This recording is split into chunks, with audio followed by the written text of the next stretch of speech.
What are the costs associated with selling your home? Today I'm going to give you a quick breakdown of the most common fees for a typical sale. First, your mortgage balance.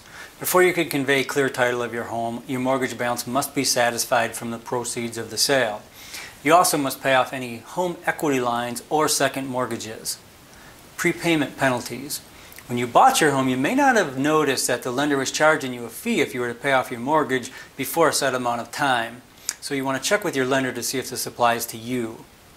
Brokerage fees, typically between 6 and 7% of the sales price. This is normally split between the cooperating brokers and salespeople to compensate for services rendered on both sides of the transaction. This fee is only charged if there is a successful sale. Otherwise, your broker actually lost money. Owner's title insurance policy. This is usually issued in the amount of the real estate purchase. It is a one-time fee at closing and is valid for as long as the owners or their heirs have an interest in the property. It protects the buyer and seller should a covered title property arise that was not found during its original search. Title closing fee.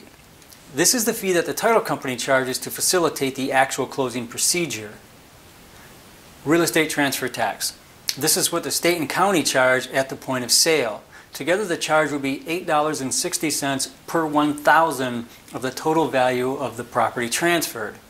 Because of the Michigan Transfer Tax Act, if a seller meets certain criteria, they could be exempt from this fee. If you'd like to learn more about this, I have a video blog pertaining to the criteria required to qualify at my website. Recording fees. Costs incurred by recording various legal documentation necessary to facilitate a transaction on public record, such as power of attorney, mortgage discharge, things like that. City certifications. Depending on the local municipality in which you live, the recent history of the home, you may be required to submit to a local inspection of the premises to ensure adequate occupancy conditions. Home warranty.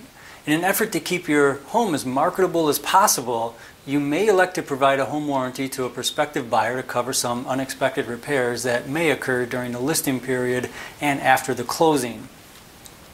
Agency fees. Most real estate offices would charge a small fee to cover transaction processing, liability insurance, and to store and maintain client documents. Property tax proration. This would depend on your closing date and the type of proration you have agreed upon. This could be a credit or a debit, but it deserves consideration.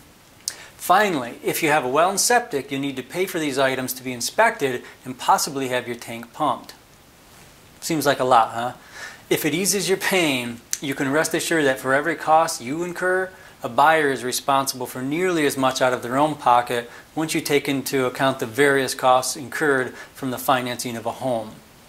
Also, feel free to share this in any of our videos if you think others might find the information useful. Thank you for watching.